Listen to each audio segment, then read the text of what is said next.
Welcome to the Brain and Body podcast with Allegra Foxley, where we discuss a holistic approach to healing and health.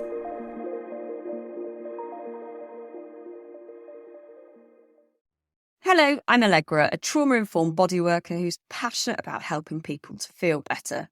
Now, as it stands, suicide is the biggest killer of men below the age of 40 in the UK. As a mother of a future man, I find this statistic absolutely horrifying. So I'm delighted to welcome Mark Walsh, widely known as Mr. Embodiment, to the podcast to discuss what he's doing to reduce this statistic and what we can all do to help men want to live. Mark is a pioneer in the field of embodiment and a respected authority in helping people reconnect to their bodies, helping them to recover from trauma. He's also an author and has written several books, including Embodiment, Moving Beyond Mindfulness, and regularly shares his insights on Instagram. Passionate about helping people, Mark has taught his techniques in war zones, including founding a trauma education charity in the Ukraine. Most recently, he's developed his feral philosophy, which is a fresh, powerful approach to helping motivate young men with their mental and body health. Known for his sharp wit and humour, I've been looking forward to having him on as a guest for a long time. Mark, how are you doing? You've been on tour, have you, in America? How long was that? I was in Austin teaching embodiment to coaches and dealing with the craziness of the United States. And now I'm back in dark, wet west of England. Oh my God, it's dark, it's cold, and I am Googling trips to Sardinia. I'm so pleased to finally got you on the podcast because when I was first training in tension and trauma releasing exercises by David Buscelli, your name was actually in some of the training. And then when you put together the Embodiment Conference in 2020, for me, it just felt like complete symmetry was happening. And I feel like I've learned a lot from you. So I hope the listeners will learn too. How do you define embodiment? Yes. And Yes. why is it so essential for our well-being in today's fast-paced world? Well, good to hear us being talked about. I was in the quotes there. David Buscelli is excellent. I like TRE very much. Yeah. It's not always good things people say about me, but it's good to be gossiped about. In terms of embodiment, I get asked that a lot, obviously. And getting in our bodies would be a really simple one. It's a little bit more than that, though, because it's the whole subjective study of the body. Meaning, yes, the felt sense of the body, but also the body as part of who and how we are. So it can be seen as a type of intelligence. Bodily intelligence is a thing that underpins lots of other kinds of intelligence, like emotional intelligence. We can think of it also as a collection of areas. So there's many arts, many of which that I've studied, that are looking at, the conscious body, how the body affects who we are and how we are as people, conscious dance, yoga, martial arts, even improv. There's a whole bunch. So that field has been pretty much my life study and applying it in different and interesting ways. And how did you get into it? I was an alcoholic and depressed, and I realized that I wouldn't be able to think my way out of that. So I was a teenager who was hyper intellectual, read all the books in the library, and I was miserable and I was having all kinds of problems in life, like first relationships and drug stuff. And I went, hang on a minute, there has to be another way to be smart, because my parents' teachers, I've read all the books, I'm very clever intellectually, and yet I'm a complete screw up. So I thought, well, there's, what else is out there? And I walked into an Aikido dojo at university, my first week at university studying psychology. And I was like, wow, there's something in this that I need. I saw a depth or a type of learning, what I might now call embodied learning, character development. In Japan, this is a completely commonsensical notion, the idea of embodied learning. We're a hyper-cognitive culture. So in the West, it's a bit, it needs a bit of explaining, though increasingly less as people get into yoga and meditation and things. So I walked in and I saw that and I thought, God, that looks good. Not just on like a soul level. I was like, I need this. And then I opened that door, and from Aikido, just basically kept going into other practices. Great. Love that synopsis. When you were at university, because I know you've got ADHD, haven't you? Had you been diagnosed with ADHD by then, or was that in later life? No, I enjoy ADHD. I don't have a diagnosis. I'm an ADHD enjoyer. So My bad, sorry. that's all good. So I've always suspected it, and things like meditation and martial arts helped a lot. But then my niece was getting a diagnosis when God, about 10 years ago now. She was quite young, and she was having problems in school, and we get on really well. And she was like, but we're going through the list together. And I was trying to sort of help her feel normal. She's like, but Uncle Mark, you do all these things too. Tick, And I was like, tick. and I thought, you know what? If I get a diagnosis, it's going to really help her, because it will make her realize she's not the only one. And, we got on great. So like, that was a positive thing. And then I kind of got some coaching on it, read some books on it, took it a bit more seriously. I certainly don't define myself by it, but, it was, everyone's neuroatypical these days, right? So, it's nice to have an excuse. I'm waiting to be on the rainbow flag. Sooner or later, I feel like, we all need to be special somehow. So I don't define myself by it, but it's been useful, and I've learned little things that have made my life a bit easier. When I get a new employee, I explain certain things to them. If I'm in the taxi, I ask them to turn the music off, because I know that multiple voices and stuff can make me, get confused and tired. So there's certainly been some adaptation since learning a bit more about it. Yeah, I'm sure. You've done lots and lots of work in war zones. You've suffered with PTSD yourself, haven't you? And actually, you recently went over to the Ukraine and trained up people to become embodiment coaches. How has this shaped your perspective on trauma and resilience? I am a PTSD enjoyer, like an ADHD enjoyer. No, I mean, I am the funniest trauma educator around. That's my claim to fame. So I do have quite a different point of view on trauma than the average overly serious American, let's say. It's definitely changed my perspective on life working in areas of conflict, in that I find what many people now call trauma to be a bit laughable. I think it's become a sort of slightly neurotic middle-class fixation. And it could be very interesting for me that I'm on the phone to someone in California who's got a sort of, middle-aged, middle-class kind of hashtag trauma issue. And then I'm on the phone to Ukraine literally 10 minutes later, and I can hear artillery shelling in the background of the call. So, this is certainly creates a juxtaposition, a realism, a sense of humor around it that might be hard for people to understand. It's a necessary survival mechanism, I think. Yeah, trauma does create humor, without a doubt. Yeah, and that can be positive or negative. I, try and find ways for that to be positive. But I mean, trauma's profoundly impacted my worldview and my approach to training and to life and everything I do. It would be hard for me to understand my entire career trajectory of, trauma created disembodiment, which led me to be interested in embodiment, for example. Yeah. And in Ukraine, I trained mostly trauma educators with a strong embodiment emphasis. And, I'm proud of what they've done. It's there's the charity that's established now that's run by local women that I handed over to the people there. Now I just supervise occasionally from afar. But that was, it was a good piece of work. That's amazing. I think it's amazing what you've achieved. And it's also really interesting with regards to your view is very different to the American view, for example, because you have had such a, I suppose, lived experience. But how would you define trauma then? Like embodiment, you're better off defining it in different ways, right? So if those kind of like, it's kind of like nailing a butterfly to a board. It's no longer a butterfly, right? Because it's just the corpse of a butterfly at that point.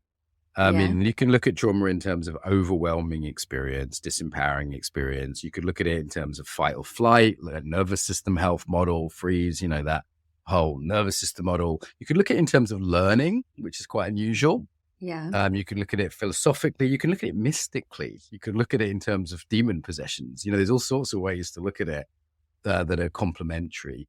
I quite like a mixture of a kind of pathology model, which is the most widespread, which is sometimes useful. Like if someone is waking up every night screaming with nightmares, then of course you could say that's a pathology.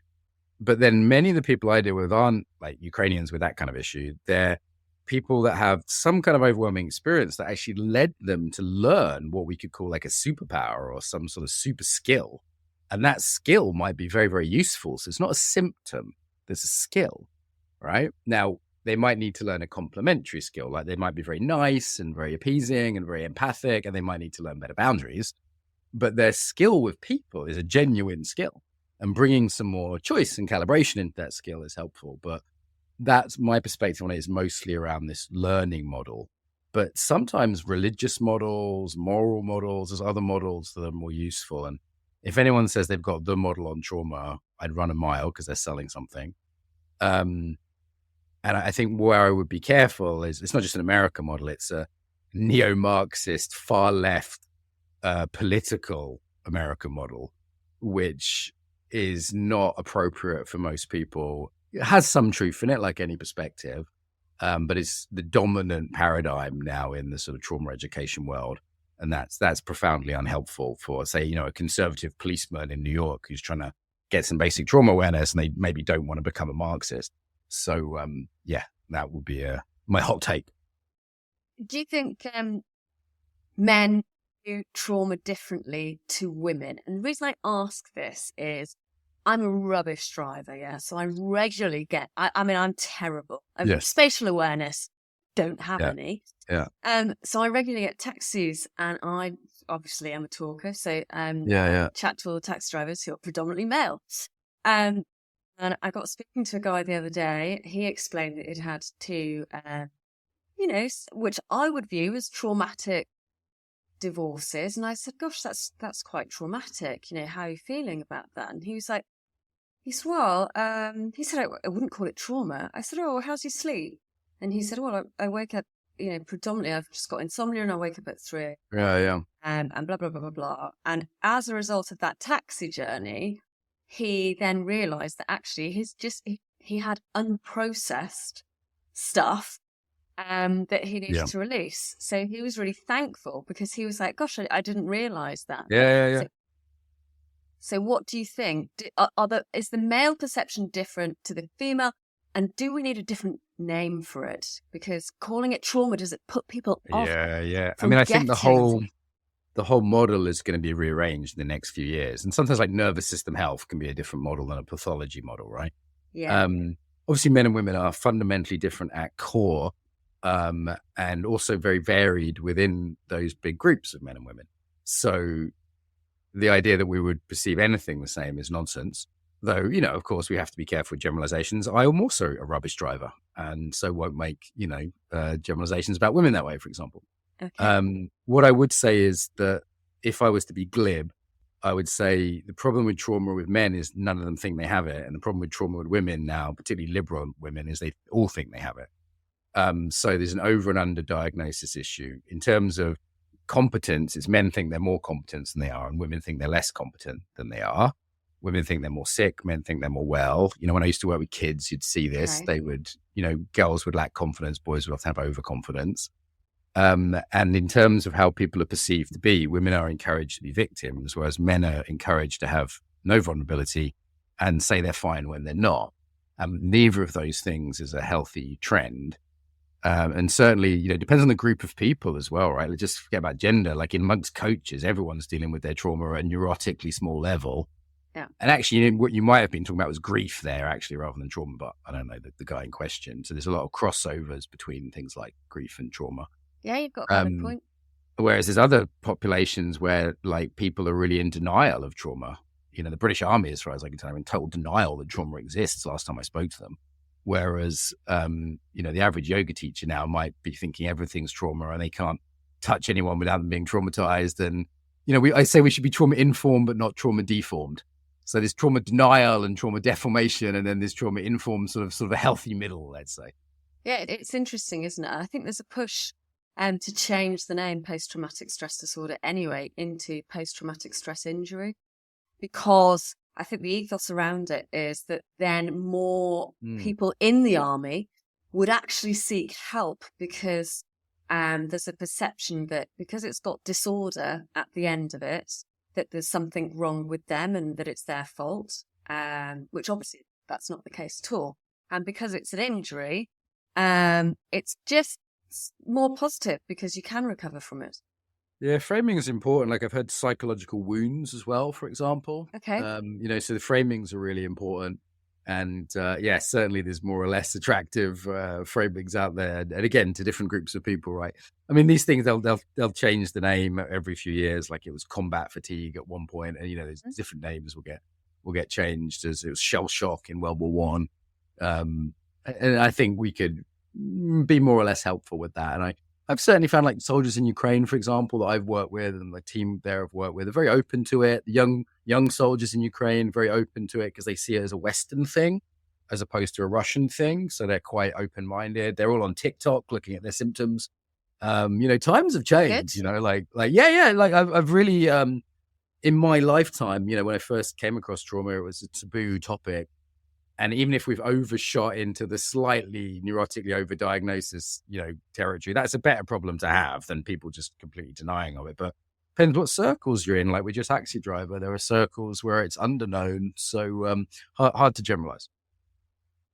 How does the body, in your opinion, hold trauma? All right. So this idea of holding trauma may or may not be true. So it's a model that's become kind of a truism somehow. Certainly what we see is that people who have had trauma have different kinds of embodiment. So they might have hyperarousal or numbing, or the classic, if we're in a pathology model, the classic kind of trauma symptoms. It does seem that there's particular, what we could say, armoring bands, which is a Reichian term, very old term, going back to Reich, who was a student of Freud.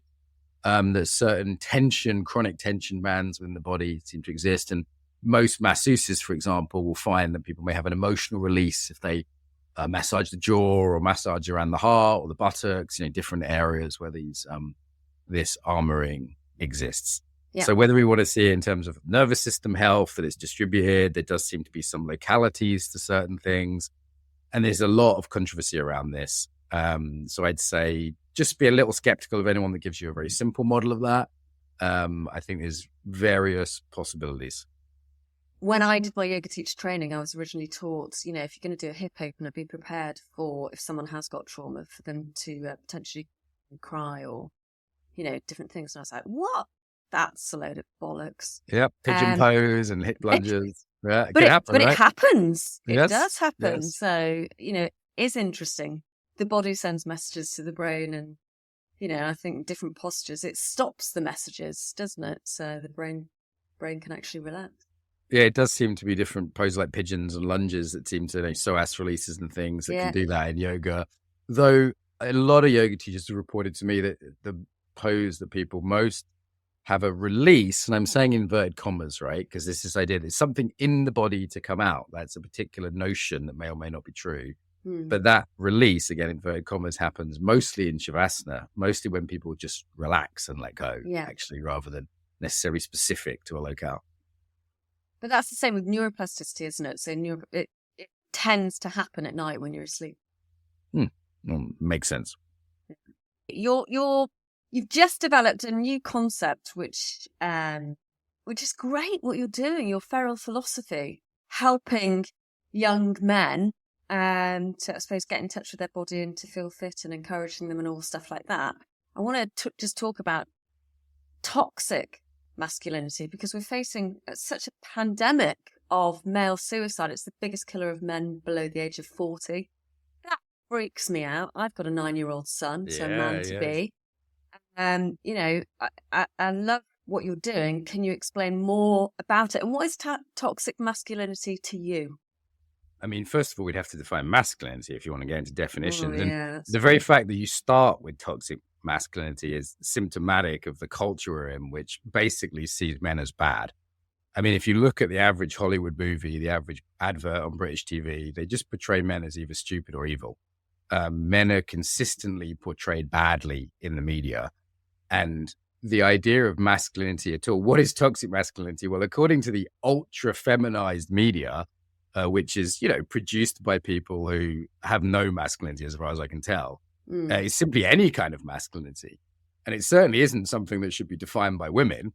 So, I'm glad you're asking me and not telling me, because I've heard many women say, well, this is toxic masculinity. I'm like, well, first of all, you don't know what masculinity is. I'm not going to tell you about childbirth, And secondly, it's like, do you even have a definition of healthy masculinity? So for me, I'd rather say what's healthy masculinity. And, there are clear gender differences between men and women that don't apply to everyone all the time, but there are norms, and, we can look at those. Throughout history, men have been admired, for example, for their strengths. Now, we could start physically, which is what I do with young men, but we could also extend that to emotional strength, intellectual strength. Courage would be another one. Again, we could extend that to emotional courage, as well as just more traditional courage, like in Ukraine. So I think the traditional values of masculinity are not broken. They do not need improving by some nasty feminist on Channel 4 or the BBC. I think they can be extended, and we should be asking what makes men not kill themselves, what makes men not be drug addicted. Most women I know love men. Most women I know want men, their sons and brothers and husbands, to be healthy. This idea that we're somehow at war, that we live in a patriarchy, ridiculous term, that we're at war with each other, is total nonsense. Men and women are a team. We love each other. And I would never say what makes a woman. So I would never say this is what makes a woman toxic. So maybe we should just ask, how can we support and love men in a way which means they don't want to kill themselves as much as they are now? Yeah, that's a much better framed question. To be fair, I don't know if you saw my post on Instagram the other day, because it was International Men's Day last week. So I did a post on Instagram a day late because I'd been really busy, obviously full of cold. And I said, even in the post, I would love it if all of the people that I'm connected to actually started posting positive things about men and actually making Instagram a more safer playing ground for them, because they get, as far as I can see, they get bashed and put down quite a lot on Instagram. I've even I've messaged some key people who work in menopause, and I've just said, hey, I don't like what you've done there. It's totally normal to say things like men are trash, and if you said that about women, really you'd be cancelled in half a day. So thank you for doing that. No, I think it's really bad. And I also think, God, how is my son supposed to know how to behave when he's older? And, it's such a confusing playing ground. Well, listen, men need role models, right? So there's a reason my single mother friends and lesbian friends keep getting me to take their son to the gym, because they know they're smart enough to know those boys need male role models. Yeah. I started doing this just casually, and eventually I went, I'm going to start a YouTube channel because I'm not, there's lots of boys out there I can't actually physically take to the gym. Men like doing things together. It's not about talking about feelings. So therapy is basically for women. Therapy is not, the problem is not that men need to talk about their lives. The problem is men's lives are shit. The problem is not that they need to talk about how their lives are shit. And the problem is that they lack purpose and direction. The problem is they lack goals, initiation. They lack, men need something to do that's meaningful. Suicide rates are lower in Ukraine than the UK. Yeah, right? Because men there have purpose, even though they have, trauma and other issues, of course, death to deal with. They don't have depression to deal with. Yeah. So anxiety, drug addiction, they don't have those deaths of despair. They have actually a better mental health than in the UK and Ukraine amongst men. So, that's kind of crazy. But then you go, but it's because they have purpose, they have passion, that protective masculine urge is there. And what women have tried to do around the world in education and in media and in government is remove men completely from boys' lives. Like the average school has very few male teachers, for example. And unfortunately, my son's constantly complaining about it. Yeah, so who's he going to look up to? He's going to look up to whoever's on TikTok. He's going to look up to fucking Andrew Tate, who's a ridiculous view of masculinity, who's a comical. Andrew Tate is what a man looks like to a child that's never had a dad. Like Andrew Tate is what a child thinks a man looks like if he's not met real men. Yeah. So they're going to find that. And I want to say to the internet, it's like, everyone hated Jordan Peterson, who's a relatively positive model. And what they got afterwards was Andrew Tate. So, I think the obsession with what's toxically masculine is not helpful, rather than to say, and I could point to men who are obsessed with power without kindness, for example, if you wanted some sort of definition of that. Yeah. Men who are following mainstream values like Andrew Tate, but don't have a sense of sort of ethics attached to that. But the thing is, the reason Andrew Tate can be popular is he'll say 9 things that are totally true, common, totally straightforward, but are uncommon to be said in the public domain. And he'll say 9 things like that, and then one thing that isn't helpful, that is untrue, that is toxic in inverted commas. And because he's saying those 9 things that aren't being said, that no one dares say, even basic things like men and women are different, basic stuff like that, because he's saying those things, he sounds true. It resonates as truth. So, this is the backlash to the feminized culture we're in, and it will end in young men joining fascist movements. That's how it will end. Which is scary. When I was growing up, men and boys, so my brother, my twin, is a boy. And I was having this conversation with him the other day. And basically what he was saying is, he was taught not to cry.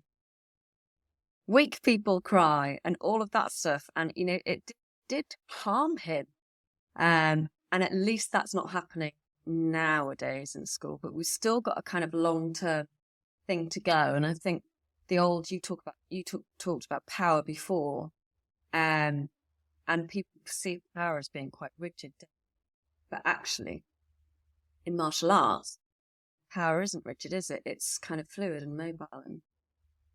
Yeah, I mean, the idea of the sort of boys don't cry thing, obviously there's some psychological health in that. But if I were to make a list of 10 things to make young men psychologically well, emotional expression would not be in the top 5.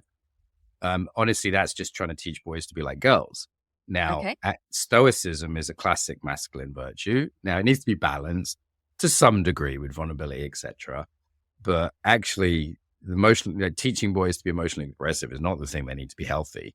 I'd say get them physically healthy. Most supposedly mental health conditions are actually physical health problems. Very few young guys who go to the gym, sleep well, spend time in nature, do the basics of eat reasonable food, don't drink energy drinks every 2 seconds. They're very unlikely to have anxiety disorders and mental health. And then if we add to that brotherhood, relationships, connection with other men, both on the level of brotherhood, like, the scouting movement before it was made men and women, boys and girls, right? That used to be a place where boys could go. It could be football club, whatever the thing is, right? And on the level of mentoring and hierarchy, which boys need, and give them challenge, whether that be weightlifting or different kinds of challenge, martial arts, and give them a way to be competent, give them a way to learn a useful skill. Like, men need to be useful to their communities, give them a sense of meaning. The bigger picture for men and women is what John Vervaeke calls the meaning crisis, right? That we're living in a time bereft of meaning. We are in a poverty of meaning in the world today. So it's not just that we're physically unhealthy, which we are, we're eating poison, we're not exercising, we're on our phones. It's also that we're in a world stripped of social connections, as just discussed for men and for girls, different but related. We're all being driven insane by the lack of village. And we're in a world bereft of spirituality, where it's been stripped of the meaning structures. So all that young men are left with is nihilism, narcissism, and hedonism. And they don't end well. No, they don't. But I'm just so glad that you're actually spending time and you're really helping young men to get more fit. Do you want to talk about how you're mixing embodiment with weightlifting? Because when you go to the gym, people don't. Yeah. So you could do anything physically or embodied, and it might look the same, but it's different. So martial arts, for example, could just be done as a jiu-jitsu. Jiu-jitsu is a kind of, not sorry, jiu-jitsu, but jitsu in Japanese culture means a set of techniques. But then you also have do, which means a way to develop oneself. So this was the original Greek idea of sports. They were all essentially personal growth practices. So the gymnasia was like a dojo in that sense. So this is a return to a traditional Greek idea, but it's also a Japanese idea and a Asian idea more generally, the Chinese, the Koreans, etc. So we can do embodiment with yoga. I've done embodied yoga. It's very easy to do with yoga. Yeah. Developing the self through yoga rather than just stretching. We can do embodiment through Aikido, which is traditional Aikido in many ways. But you can also, there's no reason you can't combine embodiment with the gym, weightlifting. And the reason I chose that practice was, one, because I've been loving it and doing it myself. I travel a lot for work and, I go to the gym. It's very easy to do practically. But two, I thought, what? young men aren't going to do yoga. They're not going to do 5 rhythms conscious dance. Most of them just won't. Yeah. But the gym's really popular amongst young men. And I think it's this attempt to return to a powerful masculinity. It's a place where they can be powerfully masculine without being criticized or made toxic or bad for it. So I thought, you know what, let's work with that. And then, one would just be asking guys how they're doing things in the gym, looking at that. It might be using the bench press to look at their boundaries. It might be using a pull down to look at what they're bringing into themselves. It might be looking at them not quitting. Like there's a young man I'm working with at the moment, and we're just looking at his addiction issues through the gym and how it is to have an urge and how it is not to quit and how it is to not to express his feelings, the opposite, to actually regulate himself, right? So it's it might be they talk to me while they're working out as well. That's the other thing, is young men who would never sit down in front of a therapist and talk. A side benefit is we can chat between reps, because they don't like this intense face-to-face contact that women like. Yeah. They like what's called third point contacts, like fixing a car, killing a gazelle, working out at the gym. Yeah. So there is some discussion there as well, where I can be a positive influence and input positive. I mean, a lot of the time I think the guys, they just need a bit of encouragement. Like this young man I'm working with who wants to join the army, and everyone's told him he's a piece of shit and he doesn't know anyone in the army. And I'm just like, mate, I think you can do it. You're going to have to get fit. His mum came around earlier today to pick up a weighted vest that I'm lending him. He's now, marching up and down the street, and she loves it. I tell you what's interesting, right, is that every single time I've taken a young guy to the gym, literally every time, I get a text from their mother later that day saying, thank you so much. It's so positive. He's beaming. And it's like, because mums just want the best for their sons, but they know that there's something they can't give them. And it's just a man sometimes sometimes I'm saying the same shit their mum's saying, but it goes in because I'm a bloke and they respect me, right? Whereas with their mum, they go, it doesn't count. It's just somehow we discount the other gender in mentoring, and they just need a little bit of encouragement sometimes. It's really not much.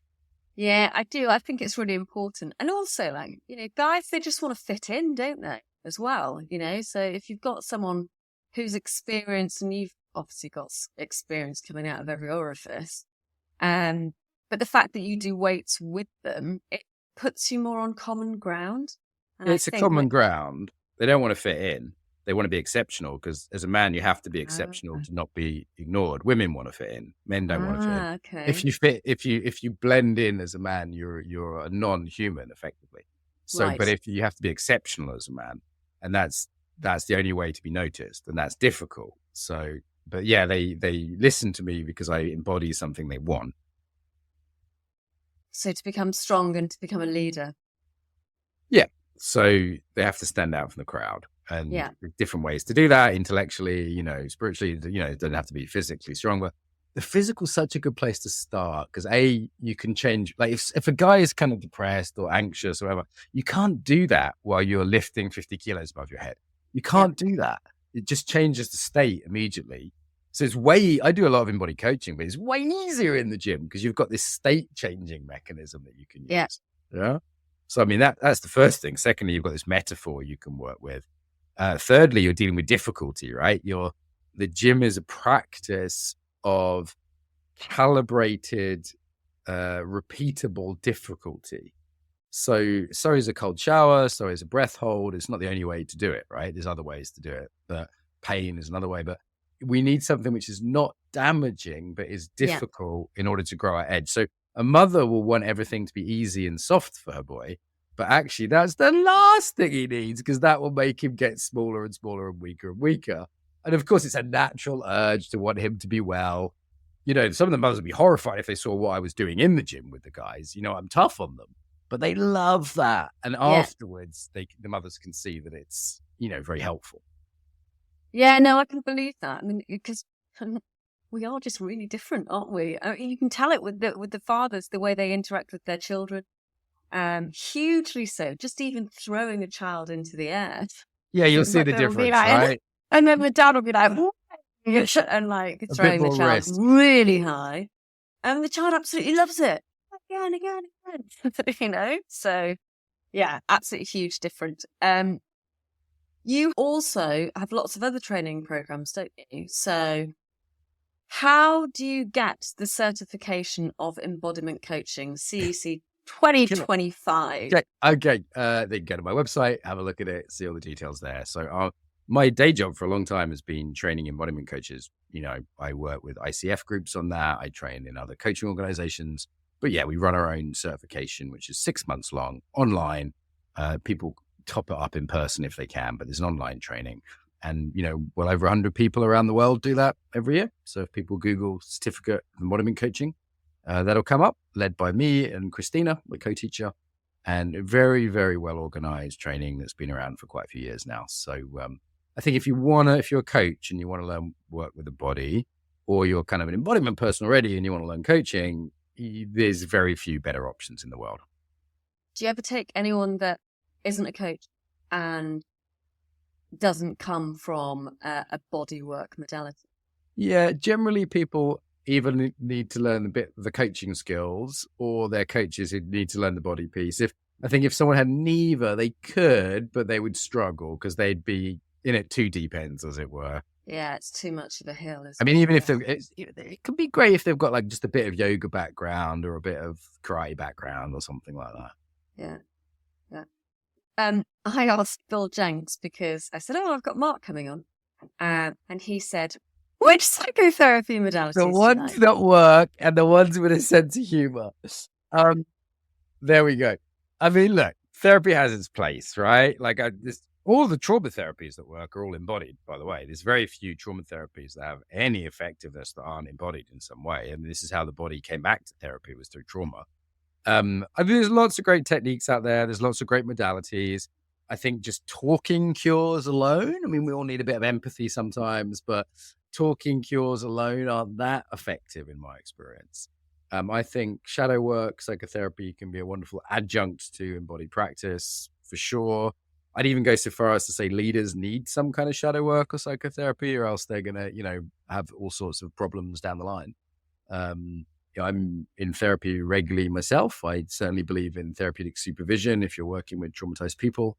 So, I mean, broad question, but there's my thoughts on it. I mean, obviously therapists generally take life too seriously. So if you're getting at a therapist, I'd get them to tell you a joke first.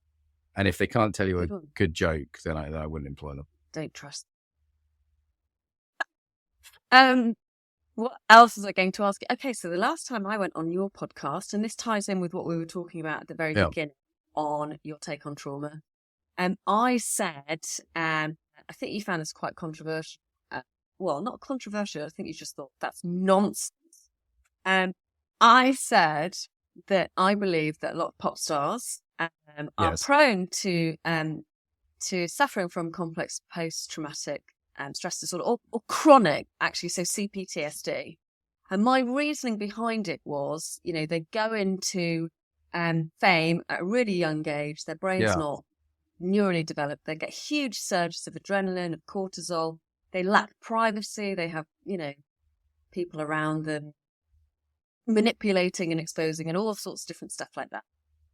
What is your view now? Obviously, like the death of Liam Payne's absolutely tragic. So he's a pop star.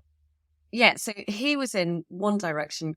I think he joined a boy band at the age of 14.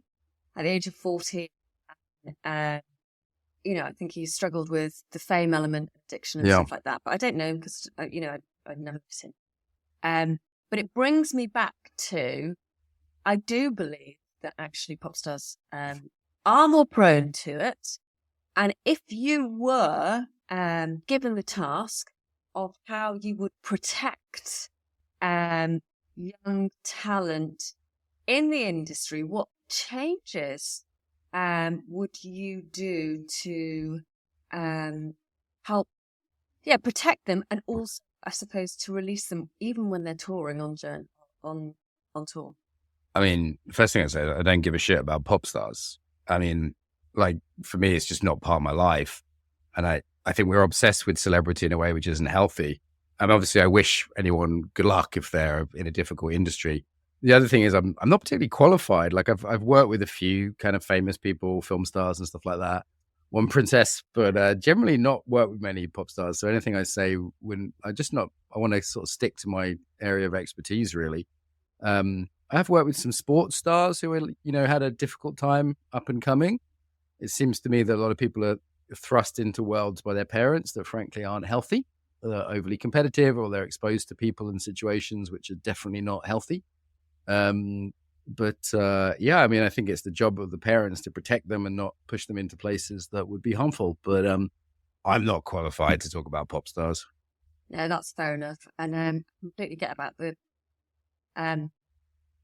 sports stars. So, the footballers, for example, when you go to a stadium, like they're just being screamed at by spectators. And I can speak from my own experience of just being a trainer and being a little bit famous in that tiny little world, going to Russia and having hundreds of people come to talks, ego inflates you.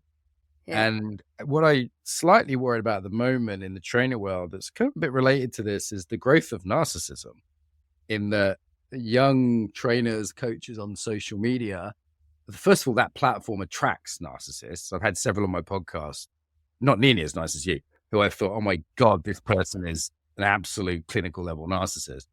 A bunch of times I've had it now from like young Instagram influencers with hundreds of thousands of followers. And First of all, it attracts the narcissist. Secondly, it feeds their narcissism, this constant adoration. We're not wired to deal with hundreds of thousands of people who adore us. I mean, I've had my little brushes with fame, like when we did the Embodiment conference, 500,000 people signed up for it. Very low level. It's almost like fame, inverted commas. I get recognized probably about once a week when I'm walking around. Yeah. And that was a whole process I had to get used to and go through.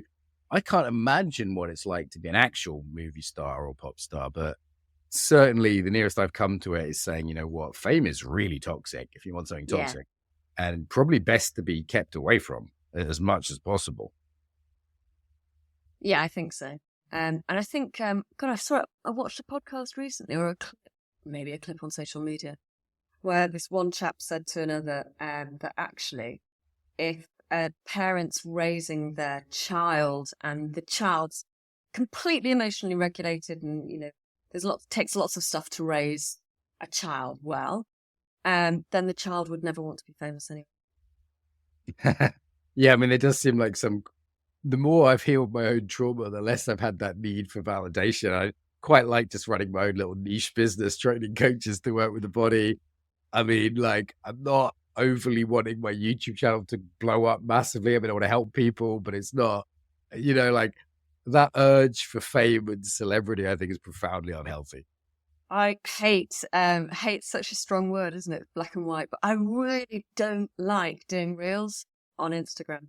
I'll record a reel, but delete. Okay, it's time consuming. But one could argue that it's a form of self-harm not posting reels, because actually it's marketing and it gets me clients.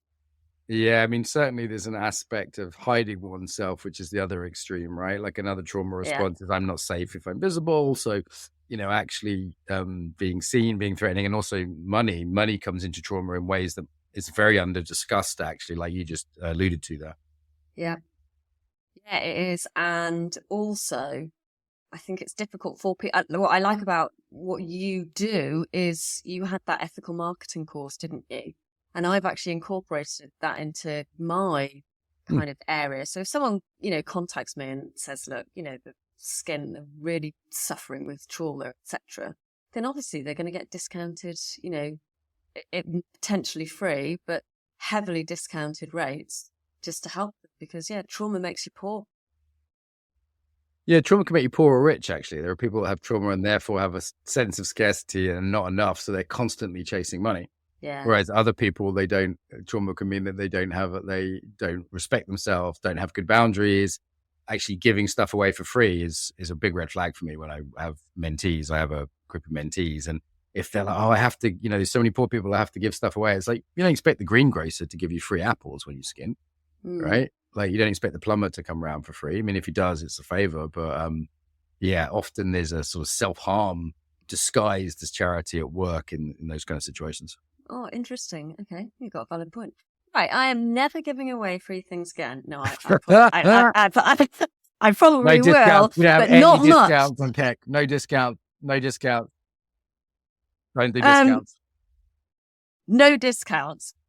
We've got 5 minutes left of this podcast, Sure. and you are Mr. Funny.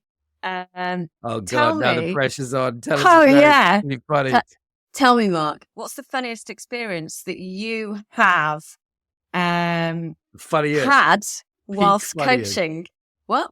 The peak funniest experience. I mean, Yeah. here's the thing. I can be in a bomb shelter in Ukraine and still be laughing.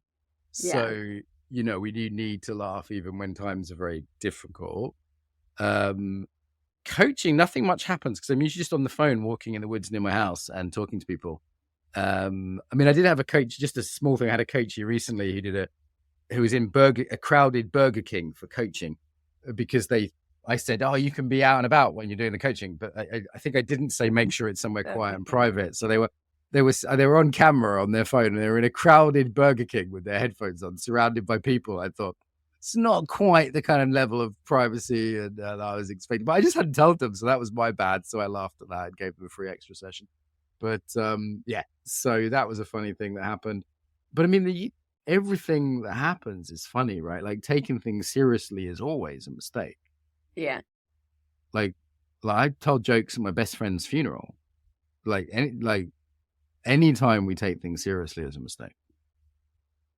I think also people can get offended when you laugh as well. People At being times, and when you offended joke. is irrelevant information. I know. It's not relevant to me. It's like someone telling me they're offended is like someone coming up to me and saying they're on their period. I'm like, great, that's fine, but it's none of my business. So it doesn't mean anything that someone's offended. It means nothing. I'm constantly told off by normally my children because I'll be laughing in a you know, I think my daughter she was upset with me the other night and she said something and she was like, you are not intelligent and you are not funny. And I was like, well, yeah, we've discussed this quite a lot. You should say, well, you've got 50% of my genetics, so bad luck, darling. Well, no, I didn't even need to. She looked at me and then she started laughing and she was like, normal people would be annoyed if someone says that. It's just like, but it was funny, darling. Double down on it. If somebody insults you, just double down on it. That's it. Whatever they say, double it. Completely agree with you. Absolutely agree. I'm completely idiotic. Yeah, whatever. What one thing would you like to tell our listeners, if anything? Telling people things is always a waste of time as a coach. You learn that, right? Yeah. But what would you like to say? Here's what I would say. I'd say just a question: how might being a little more in your body bring life to your life? A little more in your body. How might that bring life? Okay. How might being in your body bring a little bit more into your life? No, more life, not more, because we're in a culture that wants more. Whereas I think life is the key thing here. Our culture has made a religion out of being offended. It's making a religion out of money. It's made a religion out of fame. Many of the things we've discussed. It's made a cult out of those things. Yeah. And for me, life is a good thing to return to. What brings life? You know, if we're looking at our politics, if we're looking at our personal behaviors, does it bring life? I think is a great question. So we don't need more of much else. Obsession with more is part of our culture's addiction. So yeah, other than life. So where is the life? Yeah. I like that. I think we're done. Good. Nice place to end. Oh, thank you so much for coming on it. You're an absolute superstar. For anyone wishing to contact Mark, I'm going to put all of his details in the show notes of the podcast, including the books that he's written as well. Now, I really want to grow this podcast, so it would be amazing if you would subscribe to it and share this with anyone who you think will benefit from hearing it. Also, I'm keen to get more guests on, so suggest some.